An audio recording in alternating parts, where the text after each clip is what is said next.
Kristen and Margaret, can you hear me okay? I'm just doing a quick sound check.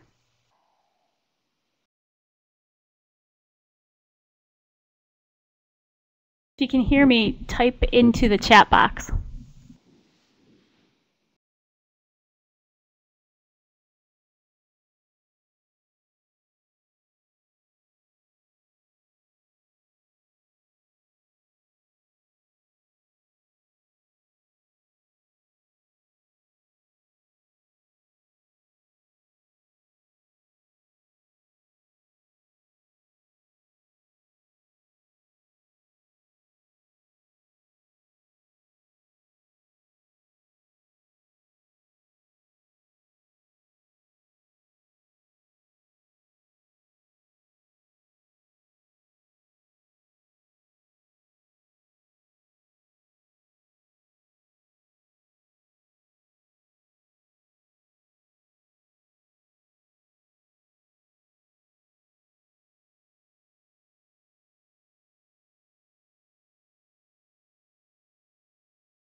Hello, this is Heidi. Hi.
Still not. Okay, how about now? Okay. Hello, everyone, and thank you for your patience. Yeah, better living through technology. We actually had done a trial run where everything was looking good, and this morning my speakerphone didn't want to work. So we're in a different office, and we'll get this show on the road. So this is Heidi Muyeso-Kunzman, and I'm an Associate Director with the Northeast Regional Center for Rural Development and also an Extension Associate with the Community and Regional Development Program at Cornell University. And I'm on today with my center colleague, Mary Peabody, also an Associate Director and a Community Resources and Economic Development Specialist with the University of Vermont. And we also have one of our administrative assistants, Pam Heilman, on. So we'd like to welcome you all to today's webinar. This is the second in our highlight series, and for those of you who are new to this series, it's designed to increase the visibility of research and extension activities throughout the Northeast, not just those at the center, that are really designed to strengthen rural communities and support community and economic development. And in doing so, in increasing that visibility, we hope to enhance awareness of these activities and in turn catalyze collaboration among those of us working in this area. So we're pleased to have everyone on. We're also very pleased to have Dr. Charlie French join us today to talk about his work with community profiling and community capacity assessment. Charlie is with Cooperative Extension at the University of New Hampshire and is also a member of the Center's Technical Advisory Committee. Before turning the floor over to Charlie, I want to review a couple of logistical details that we hope will ensure the webinar goes smoothly, at least from now on. So I just want to let you know that the webinar is being recorded and the archived recording will be posted on the NERCRD website. And although we're also on through speakerphone, our voices are also being projected through the Adobe Connect site that you are all on. And so this will come through your computer speaker if it's not turned off. So if you are on by phone, please turn off. If you are on by phone, please turn off or mute your computer speakers so we can prevent any feedback. Okay. We encourage questions and comments, and Charlie welcomes them throughout the presentation. We will try to pause as they come in, and we'll also leave approximately 15 minutes at the end for questions and discussions. Again, to prevent background noise, if you're on the conference call line, we're going to ask you to mute your phone until you're called on. And you'll see down in the left-hand corner of your screen the icon. If you're not familiar with Adobe Connect, there's a little person there with their hand raised, and that's the way that you can raise your hand to be called on if you are participating by phone.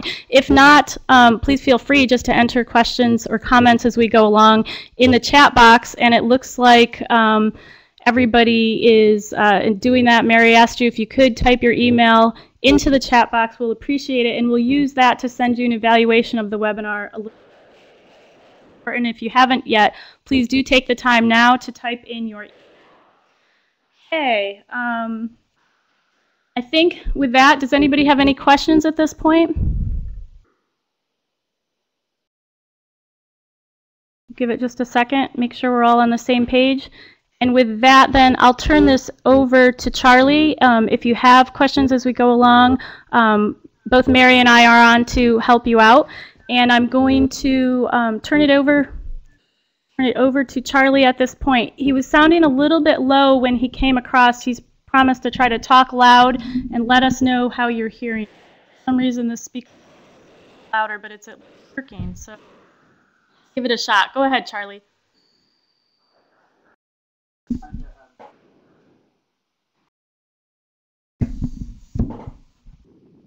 Charlie, you there?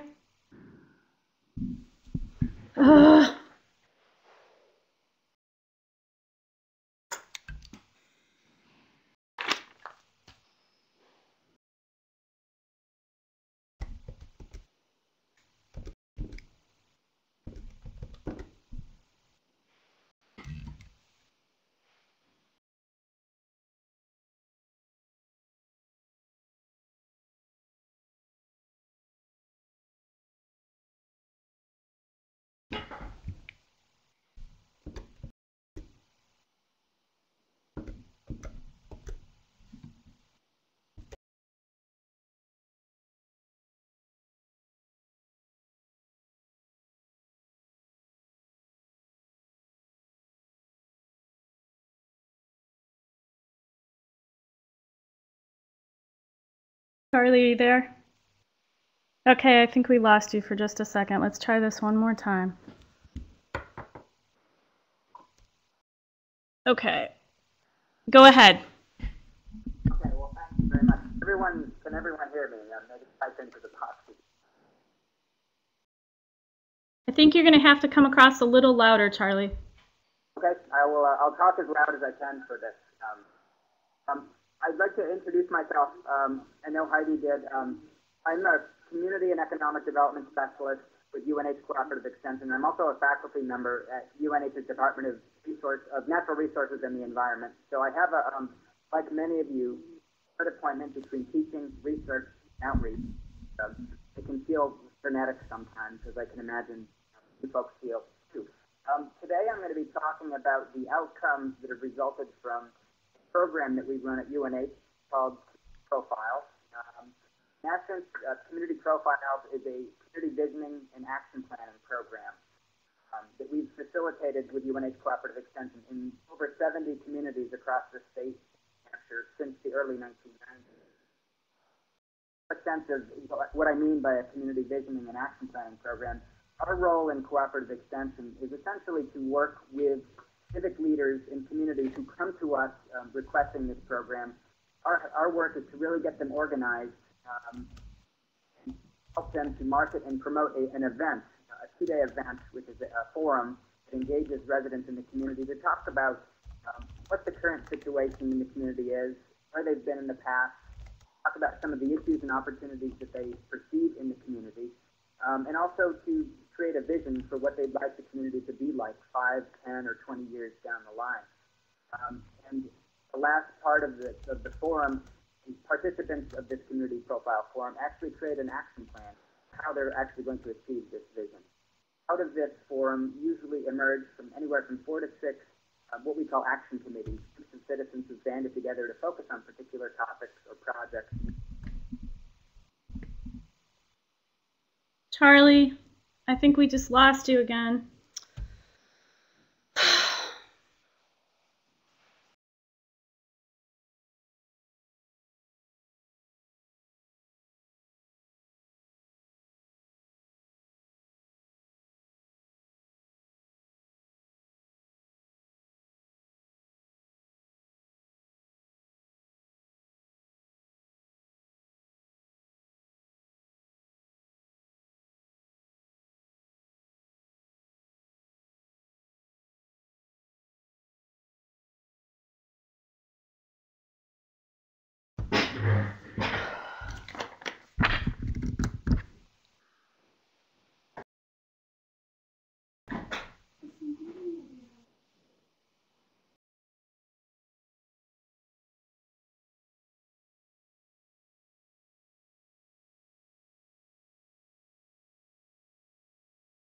Okay.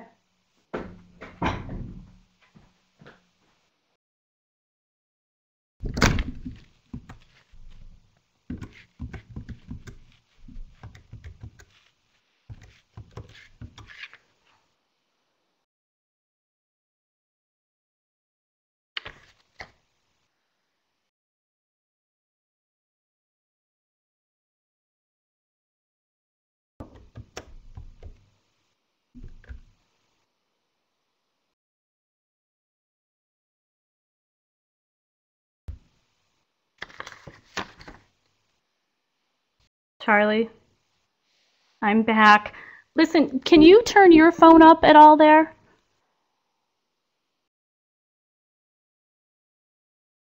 Perfect volume or the listening volume, but I have a headphone. Would it be best for me to try and connect the computer via headphone? I think you just started to go up. Do you have any other options on your phone to do that? Not really. I have a pretty phone. Can you hear me okay? We just had heard that it was sounding a little bit low, but I think now it's sounding a little tiny bit better if you can speak a little bit louder. Okay. Let's try that. Is it my phone that's cutting out? I keep hearing the background music every couple of minutes. Back on. I think you're okay now. Okay. I think it was on this end for some reason, but I think it's okay. Go ahead. Okay. Well, thank you. So anyway, I gave you a little bit of a background about the community profile process. As I mentioned before, the important element of it is that we're not doing this for communities. We actually work with communities to plan this community profile forum. We provide a variety of trainings to the community in facilitation, marketing the event. So our role is to really build the capacity of communities. This is modeling behavior. We try and model the steps in planning the community profile process to the leadership committee within the community that organizes each of these community profile events. He's on it. So the profile process, so a little bit of a sense of it. Again, it's a 2-day process. First day, on Friday evening, typically, we start out with a potluck dinner. And we invite the participants of the community profile forum to bring a food of their choice. Then it's usually a wonderful way to get things started off. It's a great way for people to socialize, to connect with neighbors in the community that they haven't seen for a long time. We generally see a lot of diversity in the types of foods that come. It's a great draw to bring people in the community to actually come and turn out. So day one, we talked about some of the issues and some of the challenges as a result of the what's happening in the community. And on day 2 of the community profile forum, which is a Saturday, the residents of the community begin to talk about, well, in light of some of the challenges that they identified on Friday night, what are some visions or what are some things that we would like to do in the future as a community to improve our community, whether it's economically, socially, environmental issues, etc. They begin to hone a plan of strategies, actions to achieve.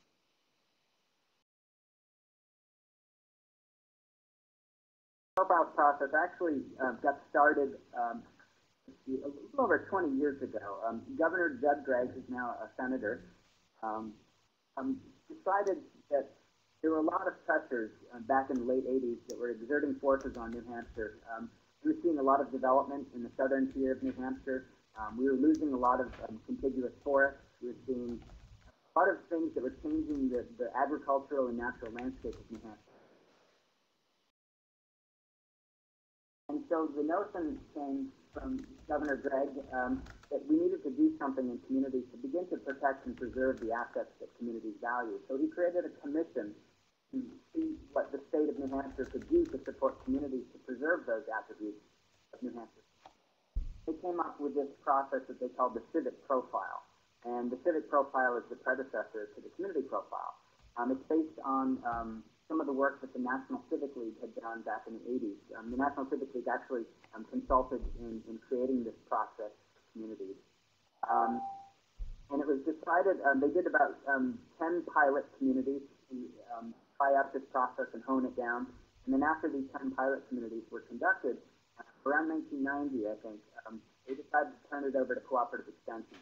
We have the county capacity, and we had the state capacity at the time to coordinate. Charlie, is there any chance you're moving closer or farther away from your phone because you seem to be fading in and out a little bit? Okay, I'm pretty close to it. I'm within 6 to 8 inches. Okay. Okay. And I will quit typing, Margaret. Thanks for the message. So, to talk about the current day process, generally do this process we used to do it in up to 6 communities. We found that it was just overwhelmingly difficult to manage. We didn't possibly have the capacity to follow up and help 6 communities organize this process in a single year. So we focused it on 2, because we wanted to focus on the follow-up after the community profile process to really support these communities to make sure that they succeed with their objectives that they set at the community profile forum. And what we found is that we have a lot better results having narrowed down to 2 communities from. As I mentioned before, this map shows the communities in the state of New Hampshire where we've conducted this community profile process. Colors simply refer to the different iterations of. We've morphed the process over the years. The colors in blue represent the communities that have undergone this process since I came to cooperative extension about 10 years ago. Actually, this map is not updated. There are probably another 10 or so communities to be added. To give you a sense of the number of communities in the state of New Hampshire that have actually undergone this process. It's quite impressive. We're actually, given the old iterations combined with the current process, we're close to hitting half of the communities in the state of New Hampshire. Quite impressive. That number of communities have actually sought us out to actually conduct this process.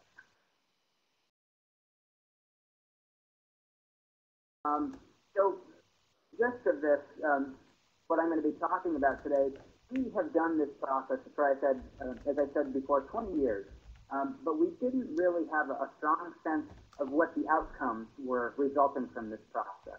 We had some anecdotal evidence. We conducted pre and post surveys of participants, but nobody had actually sifted through all of the data and conducted a really methodological assessment of what the outcomes were from communities. So I thought out about 5 years ago to really start delving into the data and conducting a variety of new assessments to really find out what people perceive to be the outcomes from this process. And it resulted in the publications that I put out. I put on the bottom of this page here, you can see a link to this publication. It's a lot to copy down. We can probably email this to you if you'd be interested. And I also have hard copies of this publication. It's about a 40-page publication. I'd be happy to share it with you. We have hundreds of leftover copies. But it's actually, I hope it's a good example of how you can promote the public value of the types of programming. It had a good response from constituents in the state of New Hampshire who've read this report, and really thrilled to see their communities highlighted in this report. It also outlines some of the challenges that we faced as a result of it. So what were our goals in evaluating the community profiles process? Well, first off, we wanted to assess the range of outcomes that resulted from community profiles over the years. So often when we think about assessing outcomes, we focus on the tangible outcomes, what I call the bricks and mortar outcomes, the number of jobs, number of revenue generated, economic change, etc. And sometimes resulting from these sorts of community processes, those things are hard to get a handle on. Sometimes the outcomes are indirect as a result of this process. And we were finding that, yes, we did have some tangible outcomes that we could document, but we also found was that sometimes the outcomes that were more important to community participants were the intangible, or what I would call the social outcomes, the building of social capital and social networks in the community.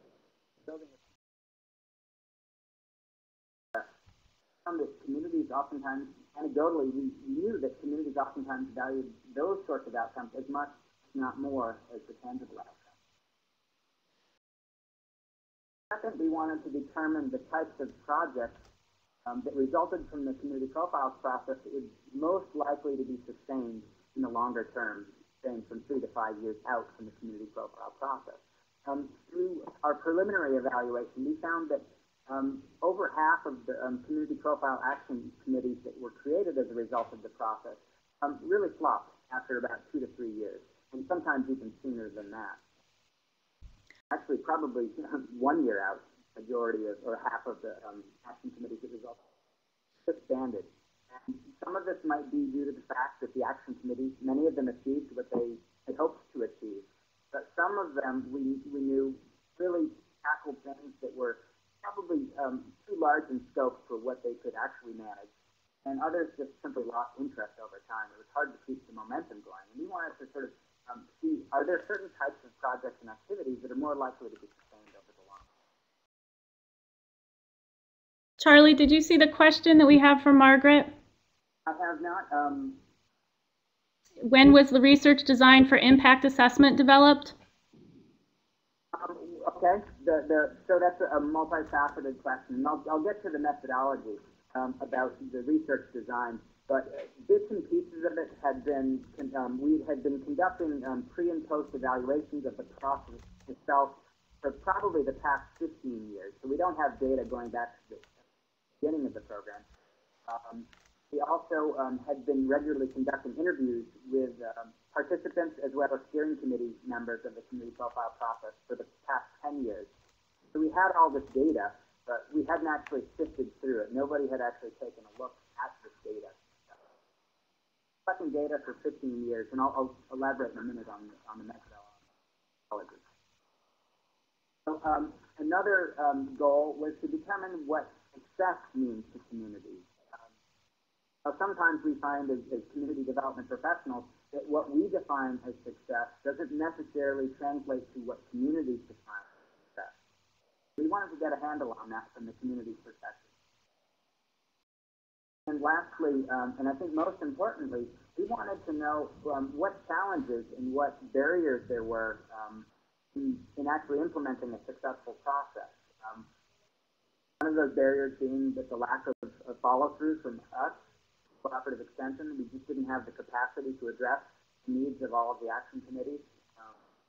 Also, the lack of, many of the committees had dissolved after a few years. So those are some of the challenges. And we wanted to know if there are ways that we could tweak the process to make sure that we could address these and others.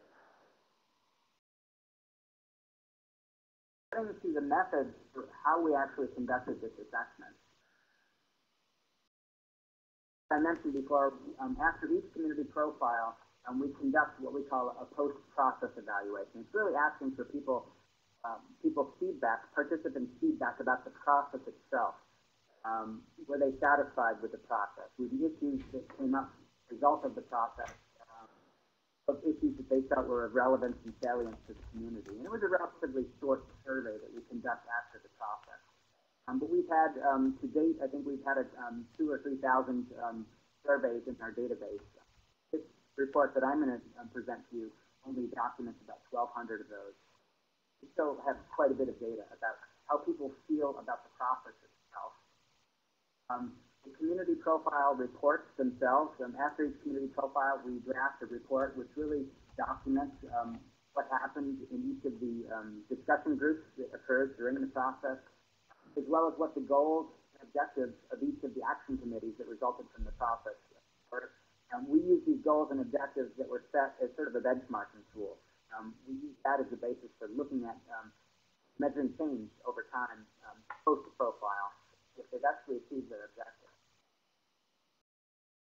We have follow-up interviews after typically from a year to a year and a half after the community profile process.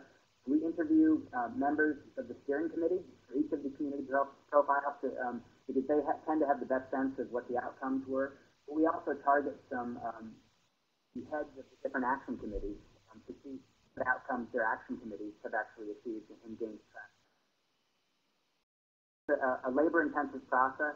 We find that it takes a lot of time to get good information, and we've actually been able to successfully use graduate interns and graduate students to help us with this post-process evaluation. Conducted about 5 years ago a survey of 300 past community profile participants. It was a random survey. It was generated from emails that we had of people that had participated over the last 10 years. But on what outcomes were most important to them. So I'm going to present some of the findings that we had from this report. Clearly, I'm not going to be able to talk about all of the findings. But one of the questions that we had were how satisfied were participants of the community profile process with the process itself? Profile post-evaluations, which is basically a survey form, we found that 95% of the participants said that the community profile event itself met their expectations. I felt that was very important data to present. So overall, we think that people were very satisfied with the process. Over 90% of the participants said that the critical issues that were in the community were defined very well as a result of the process. Either well or very well. I'm sorry, very well or extremely well. That's another suggestion that I think that the community profile process is really helping communities to touch upon the most critical issues.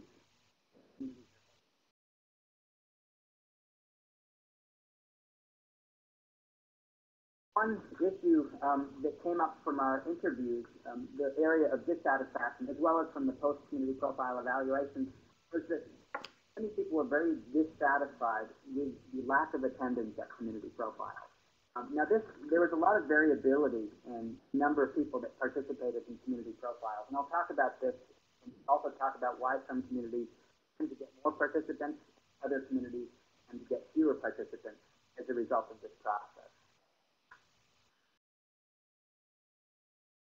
So, why do people turn out to some community profiles and not others? I imagine that all of you who conduct community outreach programs know that in some cases and in some communities, it's really hard to get people engaged. And there probably, I'm sure you all have some ideas and thoughts about what leads to participation, lack of participation. So I actually took all of the communities that had undergone community profiles. I did a ratio of their population to the participation to the population. And what I found was that attendance in terms of the percentage of the total population at community profiles, smaller communities, communities that had less than 5,000 people, had a relatively larger percentage of their population attending a community profile than the larger communities. We have communities like Manchester, Hampshire, which is a city of about 100,000, and we had a very, very low turnout for that community profile. So if you look at this graph, it shows sort of a curvilinear relationship. Larger communities, more or less, proportionally, the lesser of a participation rate you would see in those communities. I think this probably gels with a lot of political science research that's been done.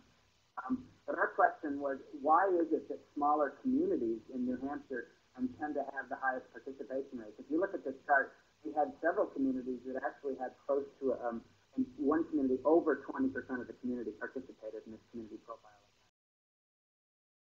Those of you who worked with public participation programs, getting 20% of a community out to a community forum is phenomenal. 1 in every 5 residents to come to a forum like that is amazing. Not certainly the norm that we see in New Hampshire. We typically get 5% of residents of the community turning out to be. So the question was, what made it work in those particular communities?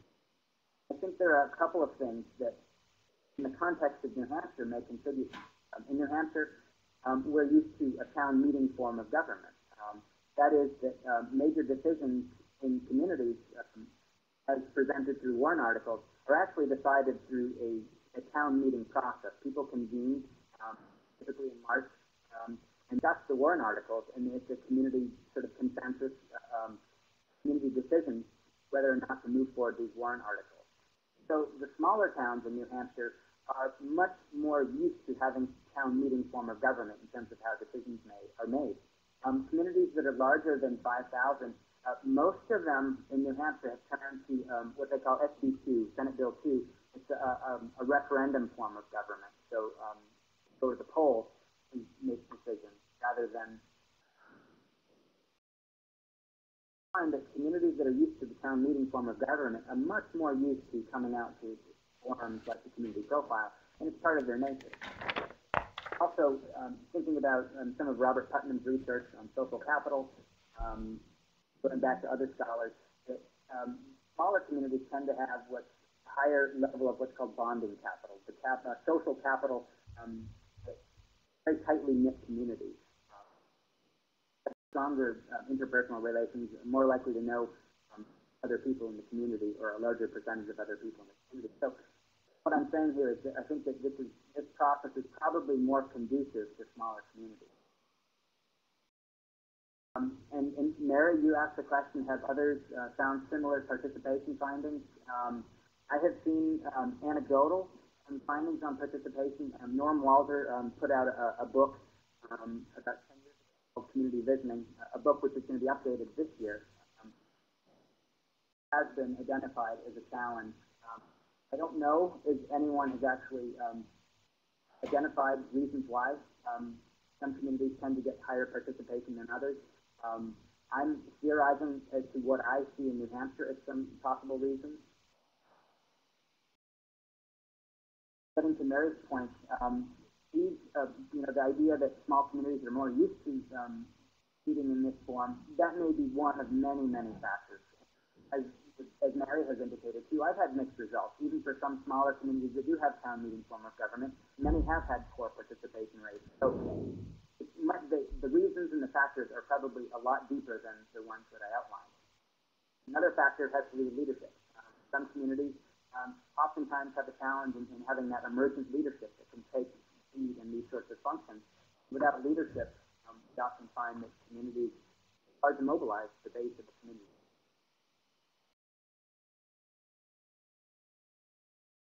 So what issues and topics arise as a result of the community profiles visioning process?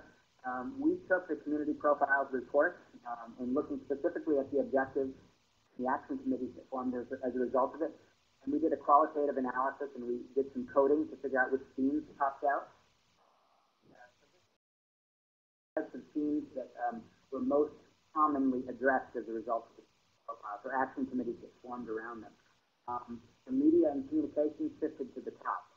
We invariably find almost in every community that we work with that they identify communication both between town boards as well as between town boards and residents, between residents themselves, are the biggest challenges that communities face. Those are the things that communities in New Hampshire really want to make sure that they have better mechanisms to communicate across various levels of the community. So 65 of the 70 communities we worked in identified media and communications.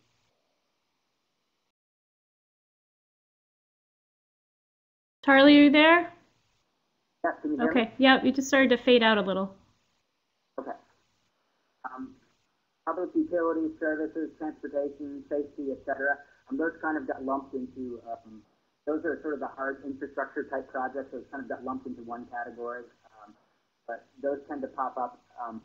Oftentimes, one of the biggest impetus for getting communities to actually hold a community profile form is that they have challenges, issues with some of their hard infrastructure processes, housing and development tends to be another thing that comes out of community profile as an important objective. And you can go on through the list to see what things sort of pop up out of this process. So now the question became, well, those were the common themes that resulted from the process itself, but what outcomes are most important to participants? This is one of the questions that we asked in this follow-up survey that we surveyed 300 individuals. Take a look at some of those objectives that were set. Improved communications in the community. Over 80% of the participants who responded to this survey said that improved communications was one of the most important outcomes resulting from the community profile process from 3 to 5 years out from the process itself. Greater participation in the community was important, etc. So what we see here is that the most important outcomes, if you look at the top 3, those are referring to what I would call the intangible, the social outcomes. I expected to see some of the tangible outcomes resulting as being the most important outcomes, maybe the building of a community center, the hard infrastructures, but those kind of shifted more towards the bottom. So what it's demonstrating to me is the most important outcomes that for communities as a result of the community profile process tend to be those more softer or social outcomes. What issues and themes actually get traction after the community profiles process? This refers to the question of are there types of activities or objectives that communities are more likely to be able to push forward? So based on the survey, improved communication members, 91% of respondents to the survey said that that was one of the most important outcomes. 11 action committees still active 1 year out after the community profiles visioning forum. And I have to qualify this. This is from 1 to 3 years out in the way that we collected the data. We weren't able to interview all communities 1 year out. It should say 1 to 3 years after. That area has the highest sort of follow-through with 11 communities following through on that post-process. Civic participation in community decision-making. 83% of that, of respondents rated that as an important outcome. on that 1 to 3 years out from the community profile process. We also found that of the tangible outcomes, conservation and preservation tends to be one of those that sits to the top. There are a number of community profile action committees that focus on conservation and preservation. And that tends to be an activity that does sustain itself over the long term. I'll actually talk about a success story. Targeted conservation and preservation is one of those. Charlie, Margaret's asking for your last 2 items on typical outcomes.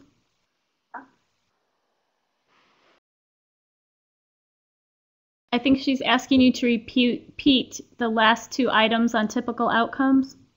Okay, the last outcomes, are we referring to, I'm assuming we're referring to the slide here, new infrastructure and economic development and jobs. Those were rated as, okay, the slide before. I'm assuming it's meaning this slide here. So new infrastructure, roads, facilities, etc., economic development and job creation. So former of these has to do with action committees, looking at outcomes resulting from the community profile process that resulted in something in the built and physical infrastructure. Less than 40% of communities, of respondents said that that was an important outcome. Economic development and job creation. Didn't see a lot of communities that actually targeted economic development and job creation as important outcomes from the process.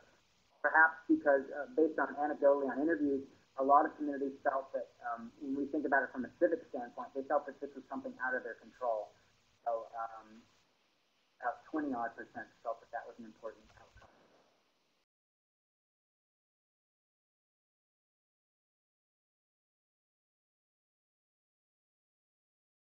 So I want to, so the data is important. We certainly have lots of data, not just that data. I just chose to isolate it down to a few variables. But what I find to be important in documenting outcomes is what communities perceive to be the most important outcomes. So I went around and I asked the chairs of the action committees what they perceive to be the most important outcomes resulting from the process in their community.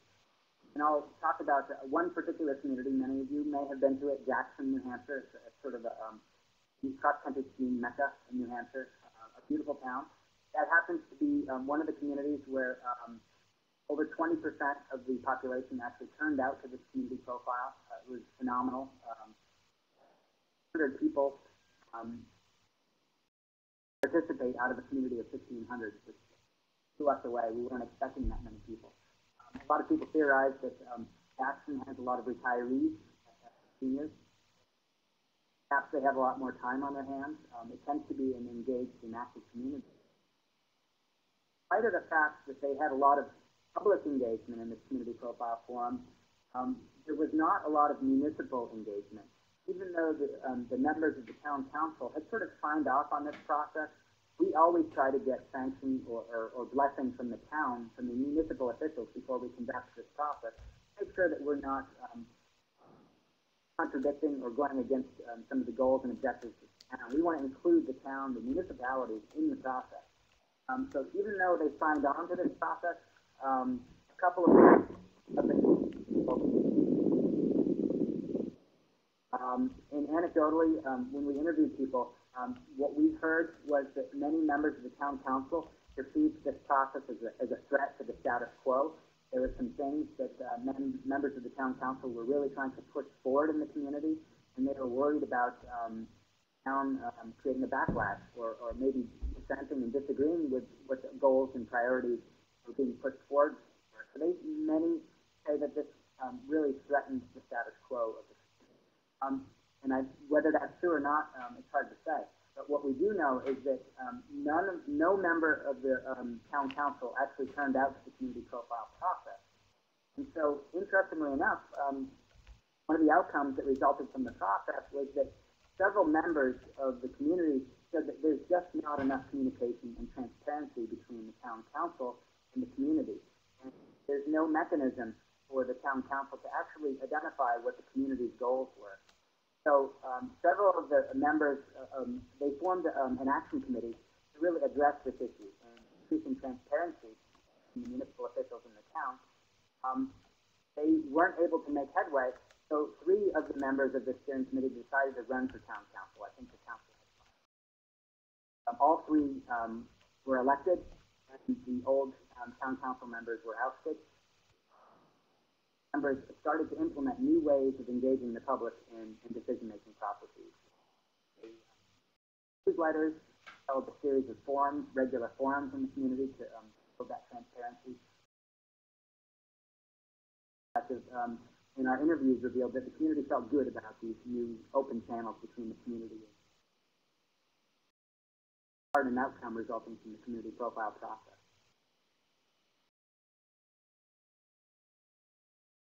Another community, Brentwood, New Hampshire. Brentwood is in southern New Hampshire. It's in Rockingham County, which is one of the counties in the United States that's experiencing some of the most rapid residential development. We've seen most of the open spaces in this county disappearing, at least along the roadways, due to residential development. Probably lost over half the land in this county to residential development in the last 50 years. Brentwood happened to have a very historic farm community, and it had about 500 acres attached to this farm, which was a significant size farm considering the size of farms in New Hampshire. The owner was getting old and decided that they wanted to sell the farm, and they started to negotiate a deal with a real estate developer. And the community farm that was part of the history and heritage of the community would sold off and be chopped up and subdivided into housing lots. So one of the action committees resulting from the community profile began to address this issue of conservation. Networks with various conservation organizations, as well as groups like the Trust for Public Land and the Nature Conservancy. And they were able to mobilize municipal support from the municipality. They passed a bond issue to actually provide funding to help purchase this farm. They raised revenue from the community, and they gained the support of many of these conservation organizations and wrote some grants. They were able to secure funding to purchase not only the 500-acre farm, but an additional 220 acres in the community. So 720 acres in this community were preserved ultimately. It took 5 years to get to that level. That's a square mile. That's a significant chunk of the land in the community. The farm was located at the crossroads in the town, so it really did, from the community's perspective, have a tremendous impact on the community. And this was all done by an action committee that resulted from the community profile process.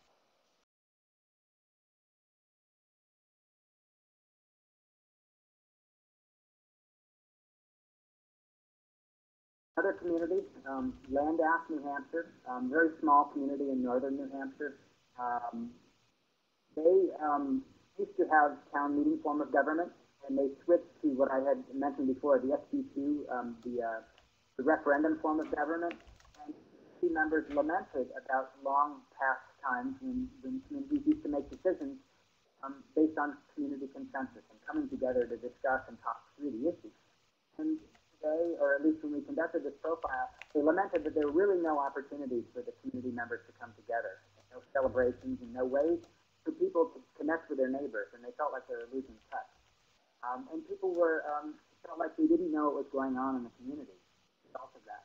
So one of the action committees decided that they would create this thing called the Jockey Hill Journal, which was a they would just invite citizens to share what was going on in the community. As well, they had a section for municipal happenings. What was the town working on? What was the Conservation Commission doing? Posting information about public meetings and such. They distributed this to every resident in the community. What they found was that there was a huge participation from residents who wanted to write articles for this journal and help to support the process. And also, more people started turning out to the planning board meeting and the Conservation Commission meeting. So this one mechanism of creating sort of an open line of communication within the community really resulted in building more participation in community events. And sometime after this journal out, they actually, residents banded together and said, we need to have some sort of a community celebration to celebrate what we have here in help the yearly celebration.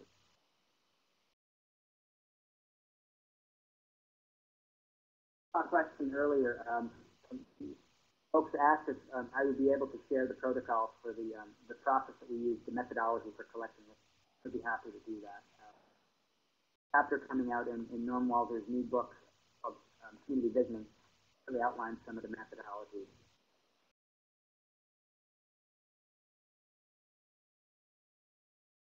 Those were just a couple of, a few examples of some successes as defined by community participants resulting from the process. If I were to mine the data and the statistics, et cetera, and the survey results, I might not have gotten the depth of information that I got. It adds a lot of context to some of the findings about communications being an important outcome. Charlie, what were some of the takeaways resulting from this process? Charlie, can we go back to the impacts for just 1 minute? One of the questions that came up is how often do you follow up in tracking those impacts? So you mentioned that some of those were 5 years down the road with the success in acquiring that land. How do you go that far? Do you check in a long time after, or how often are you doing follow-up? Very good question. Obviously we're so we do utilize students. What we try and do is have all of the action committees that are existing, that are still active. So Brentwood conducted the community profile probably 10 years ago. We know that there's still a couple of action committees that are still active. So we make an effort every year to actually follow through with that committee, see if there are some new outcomes resulting from that. So what we see is the number of action committees tends to drop off after 5 years. So there may only be a few communities who conducted the community profile 10 years ago still have active action committees. So we are able to follow up with them. Great, thank you.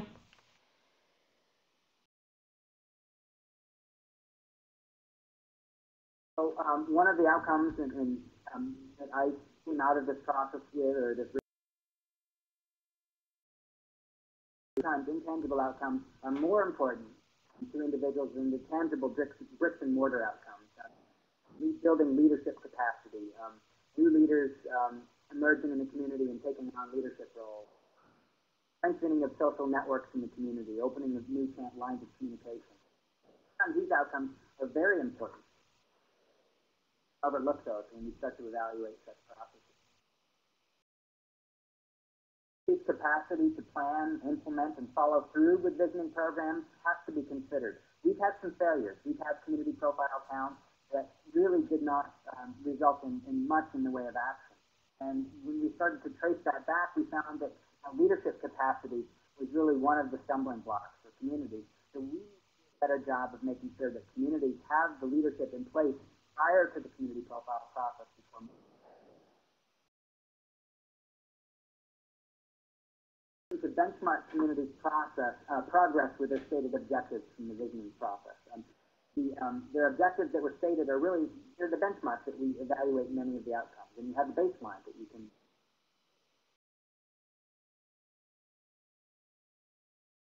I want to switch gears a little bit.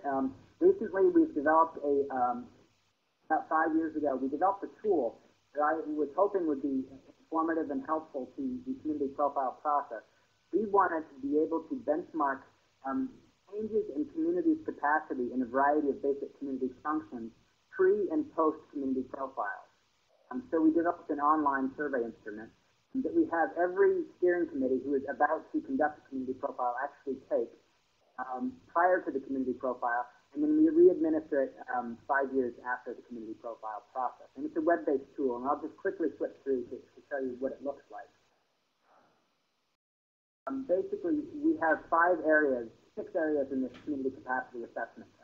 Cultural and historic heritage, health and well-being, economic opportunity, sustainable environment, community services and infrastructure, and social networks and civics. Ask people to take each of these are subsets of this assessment tool. So people sign in with their email. We send them a password. Noted that University of Vermont and University of Maine also, extension services also have access to this system. Get this information, and they're immediately taken to the capacity assessment. They select their town, and they select which assessment instrument that they want to take. And the reason why we have them select the town is so we can keep tabs of who's taking the instrument, and we can benchmark the pre and post survey. But it's also, the surveys for small towns is somewhat different from medium-sized towns and larger towns. The types of questions that are asked are different. And so they'll click submit. That will take them to each area. There's about 17 to 20 questions, which I call indicator questions, to sort of suss out what their strengths and capacities might be. For instance, economic opportunities. Most basic question is, does your community have an organization that addresses local economic development? So it's a yes or no answer. And so they go through this survey, they get feedback in real time, summarizes their strengths. Also talks about, we don't use the term weaknesses, we talk about opportunities. It tells which areas the community focus on. And then we rate their capacity. I wouldn't say this is a very statistically valid tool. I'd like to see some sort of a chart. And we don't enable communities to see what other communities score because we fear that there could be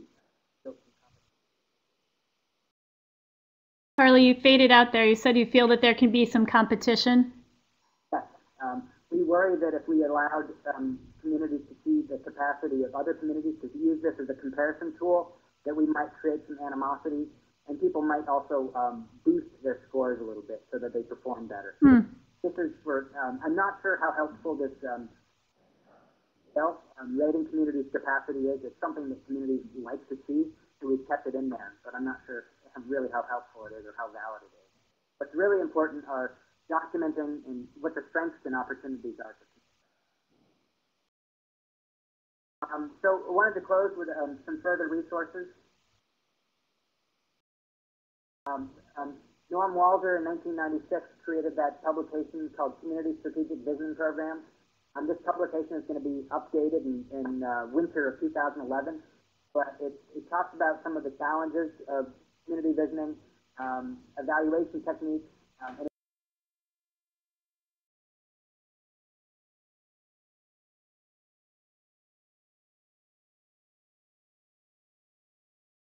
website. It'll give you a little bit more in-depth information of how we structure the process. You're all welcome to access the Community Capacity Assessment tool. Even if you're not from Maine or Vermont, you can still click, there's an option below that you can say, are you from one of these 3 states? If you click no, it takes you to a generic version of this capacity assessment, and we don't catch that data, so it's not stored in our database when you respond. So we can't do any pre-post unless you save your own results. But I'd be happy to work with other states if they want to incorporate this. So we're running out of time here, and I really flew through a lot of this information, but I wanted to open this up to questions. Sure that someone indicates that there is no sound. Are folks having problems with the sound? I know that I'm fading in and out. I think it's back now, Charlie. Okay, good. I'd like to open it up to the floor for people who have questions, interested in collaborating, partnering, etc.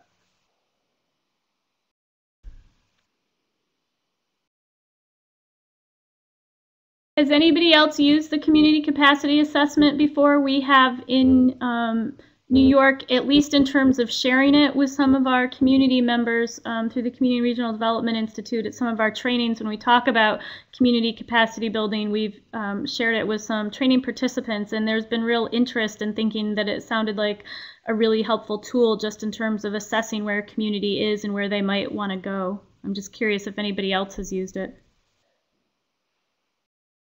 What we find is the biggest value of the community capacity assessment is not necessarily the results they get from it, but it's the thought process. Community profile steering committee members will often sit down together and work through the answers together, and it's the discussion, sort of the process of doing this, that really brings to light some important issues and helps them think about what are their capacities. I think from our perspective, it does a nice job of pulling in the different aspects of capacity, and I think in that regard it's been helpful and eye-opening for folks. Oh, Margaret, that's great. Hey, any other questions? Share this if you want to. We can connect, and I can even share you share the instrument with you. If we wanted to tailor it to your state, we could talk about that in terms of what it would take. Really, it takes programming from IT staff, and I don't think it's a lot of programming. So Margaret has another question. Can you speak to the issue noted on economic development? Was that the earlier question, Margaret? Okay, so the issue, I forgot what the issue noted on economic development, but I think probably why do communities not necessarily rate that as an important outcome or a low priority. I think one of the issues is that economic development, as I mentioned before, I think many communities feel, many participants at the civic level feel that this is something that's out of their purview, or it's something that's at such a big scale that they don't possibly think that they could have a large impact on it. And we find the same thing with education. Right now, education is, funding for education is held up in the courts in New Hampshire, so very few communities tackle the issue of education. At least when we think of primary and secondary education. Something that communities are not, they're very reticent to touch that topic.